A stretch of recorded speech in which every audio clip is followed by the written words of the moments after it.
নিজের পৈতৃক জমির বেড়া তুলে ফেলার অভিযোগে মুখ্যমন্ত্রী সহ পুলিশ প্রশাসনের দৃষ্টি আকর্ষণ এক মহিলার।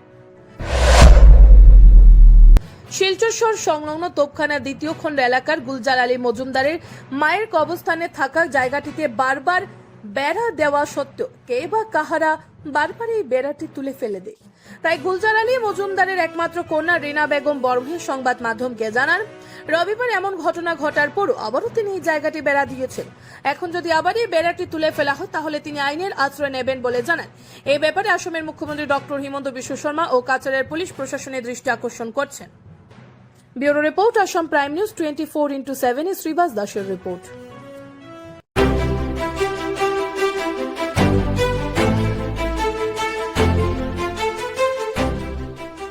আমার বাবা গুলেজর আলী মজুমদার, এখানে হলো কবরস্থান। আমার বাবার মা এখানে খবর দেওয়া হয়েছে।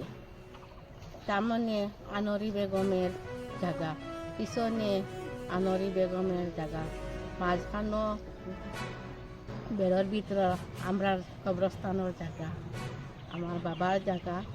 এখানে কে বা কাহারা আমার বের তারা উড়াই দেয়। আমি বিগত 2-3 বার বের বেড়া দিয়া রাখছি।